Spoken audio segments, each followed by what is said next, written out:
What's the most ridiculous rule in your place of work? I wrote the ridiculous coffee making rules for my workplace, but I had my reasons. I was a woman on the edge. The coffee was unbearable, and every time it was bad, I would have a parade of people through my office complaining and a deluge of emails wasting my time. So I wrote a guide, rules if you will, on how to use the extremely simple drip coffee maker in our break room.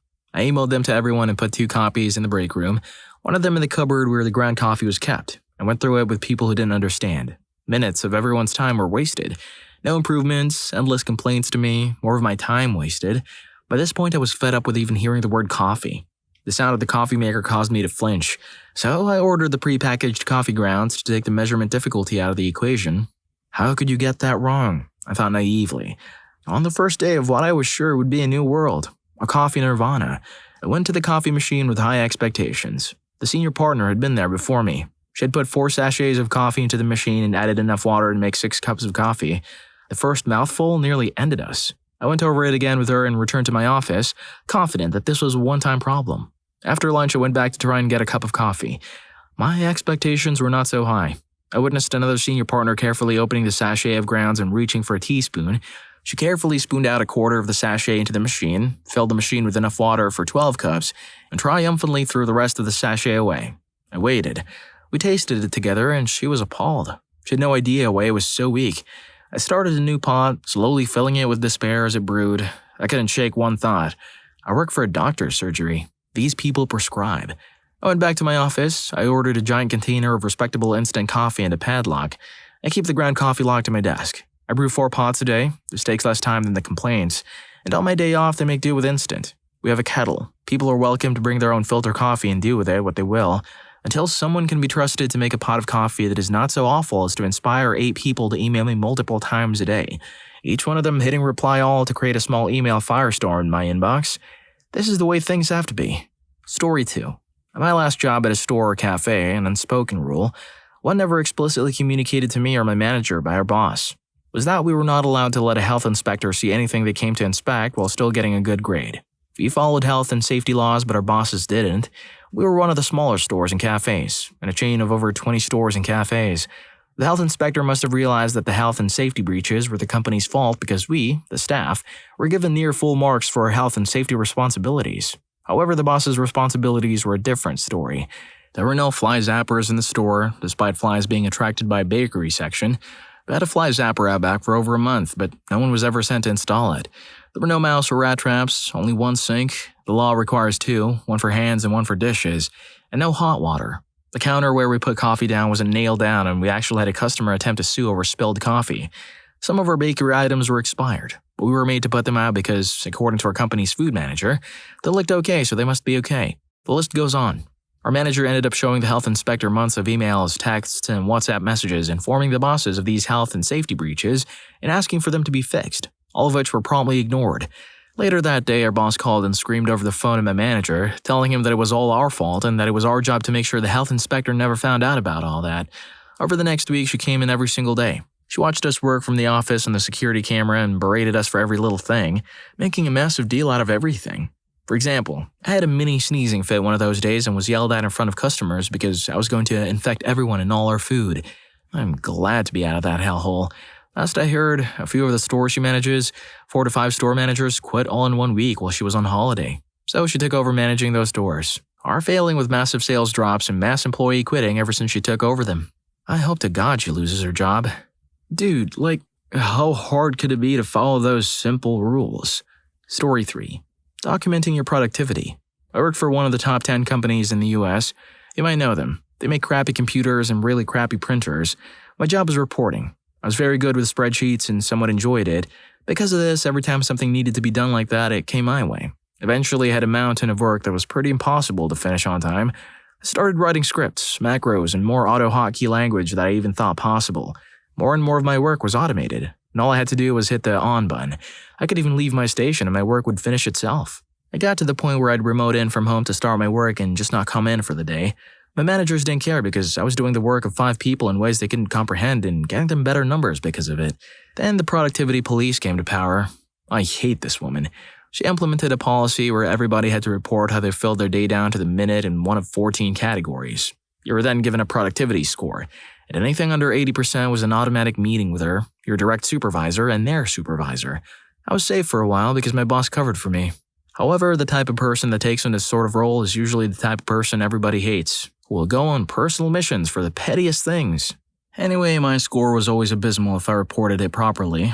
I had to start lying and pretending to be busy, as more and more this lady would watch me and quiz me on what I was doing. My supervisor would give me busy work that was way beneath my pay grade to shut her up. The guy before me was getting about $30,000 a month for the company out of his billing, and I was pulling in $80,000 a month for them because I automated the very tedious things. It became easier to go after the minuscule stuff more and more.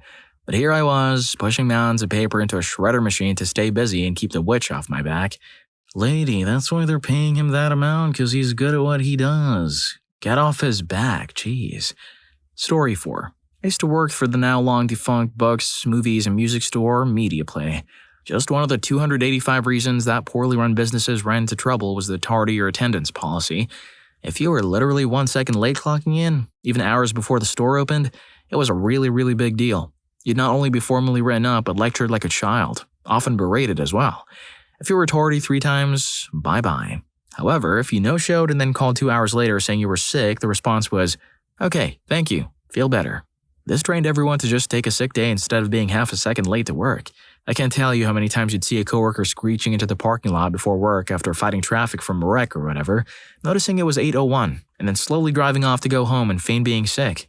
This was particularly upsetting when it was a pull-down stock week when we needed every hand on deck but had unusually early shifts. My job years ago tried to implement a very strict attendance policy like that, or if you were 1 second late, you would get written up. One Saturday, a guy who had worked there for about 30 years showed up to work 30 seconds late. They pulled him into the office and wrote him up. Then he got up and told them he was going home. Working Saturdays was voluntary, and he basically said, "I don't have to be here today, so I'm going home." He was doing them a favor by working that day, but when they wrote him up for being 30 seconds late, he basically screwed them over by just going home. That policy didn't last much longer. For the most part, if you're a few minutes late, it's no big deal at all. If you're late all the time, they'll have a word with you or write you up. But they understand that crappy things happen sometimes that are out of your control and cause you to be late. Story 5. I worked as janitor at a community college. Every person I was assigned to told me a different way to do things. 8 different ways to wash a window, 8 different ways to scrub the bathroom floor, and 8 different ways to tie a bag. After being there for about 3 months, I told one of the supervisors, "Look, I'm a results-oriented fellow. Why does it matter if I do windows your way or their way? As long as the windows are clean at the end of the night, that should be good enough." He responded with something along the lines of, "Well, when you're in this area, you're going to do things my way. This is the boss's way anyway, so you should do it this way." There's a fair bit more to it than that, but I shortened it for brevity. Anyway, I finished out the night and came in for my next shift. The boss started chewing me out, saying how I shouldn't be arguing with full-timers and that if I was going to continue working there, I would need friends. She said, "If my employees don't like you, why would I like you?" After she was done, I asked her how she cleaned the windows. She showed me her way, which was rather different from his way. I asked her, "Well, the basis of my question is this. Every different area I go to has a different way of doing everything. Do you really want me to learn 8 different ways of doing everything?" She asked me if I really wanted to keep arguing. I said, "I'm not arguing, I'm asking for clarification." She stared at me for a solid 10 seconds. I didn't look away and made a gesture as if to say, "Well?" She stared at me for another 5 seconds and I said, "I guess not." Story 6. Oh boy, I can't decide on just one story from working at a bar inside a premium 5-star hotel. If a customer asks for a straw, we have to say we don't have any. If he doesn't insist, he doesn't get a straw. But if he insists, we have to gladly offer him a brand new biodegradable straw with a company logo and brag about how nature-friendly we are. We separate plastic from organic waste, which is nice. Except all the waste ends up in the same place at the end. No recycling at all. But you'll be in trouble if you're found mixing it up at the workplace. For some dumb reason, we're only allowed 1 masher at the bar. We have 3 counters, and I'm in charge of one of them. I make more than 50 mojitos a day, and so do my workmates at the other counters, with just 1 masher. If you can't reach something that's on a shelf, which is ridiculously high by the way, without stretching, you must use a ladder. Plot twist, there's no ladder. This results in me, the only tall person at the bar, being bothered all the time to reach for things they can't. We can't bring any food at all from work. My shift ends at 1 a.m. There were no customers at the time, and there's no way they could see us leave because we were leaving from the basement. Every night, the kitchen brings lots of food for us to have dinner with. Seafood, sushi, top-quality Iberico sausages, you name it. What we don't eat goes straight to the trash, and it's a lot of food. There's more, but I was supposed to pick only one, so That was a wild mix of ridiculous rules. If you have been there, done that, share yours below and hit those like and subscribe buttons if you haven't already. Story 7. Our workplace started a friendly post-it war with the office across the street that went on for about half a day. Honestly, all of the pictures were safe. Just Metroid Samus, Mario, emojis, super basic stuff. The pieces were getting pretty good too, and it was clear both officers were having a blast thinking of the next fun design. Our CEO walked by around 4 p.m. that day, saw the post-it art and asked what it was. We exclaimed, "Oh, just a post-it war with that office. Would you like to join us in the next mural?" She said she didn't get it. She didn't get the concept of the post-it war. So we spent a few minutes trying to explain what it was about. You make art out of post-it notes, and whoever has the best mural wins. Pretty simple stuff. She kind of laughed it off, but it was clear to all of us that she still didn't quite understand why someone would do it. What a silly millennial thing, she must have thought. The next morning, an office memo was on every desk saying that no one was allowed to put post-its on the windows. We had to take all of our art down. When we asked the office manager what we did wrong, she explained that the CEO quite literally still didn't understand it and banned post-its for that reason. This happened days before Christmas last year. The holiday party was that evening, and the next day, Friday, nearly everyone was out to start their vacations. It was very clear that we were not interrupting a business workday by spending lunch making a few murals. We're not some band of idiots that can't understand the meaning of a productive workday. Our CEO is just a straight-up Grinch. Story 8.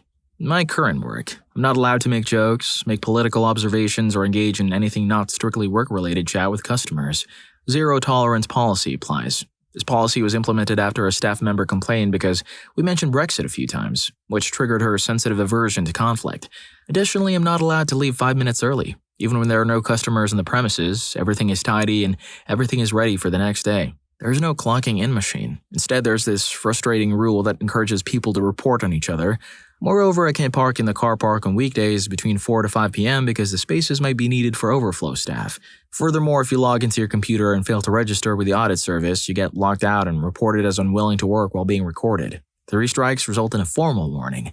In my old job, if the booking system screwed up and cost the company money, the person who made the booking had to bear the cost out of their commission, despite it not being their fault. We weren't allowed to bring homemade food for lunch, even though lunch was provided free of charge, albeit with limited choices.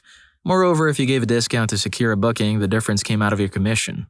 Additionally, if you worked overtime, you got paid for it, but you had to submit an overtime payment request form for every hour worked. The computer system considered it a session for an hour's work, and overtime was billed based on the number of extra sessions. Sometimes you had to fill out 8 overtime forms, which could get lost or rejected, causing further frustration. Story 9. This handbook is subject to change without prior notice at a management's discretion. So medical leave, 3 days medical leave per year. Fine, I'll use my PTO and expect to get disability for the remaining time. After I have major surgery, an addendum appears 2 weeks later.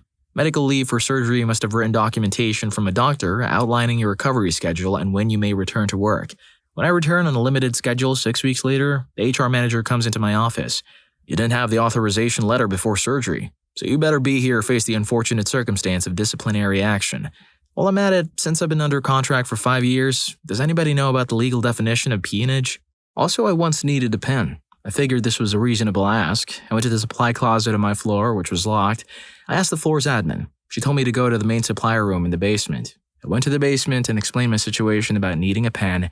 They told me that all requests for supplies must be approved by my department head.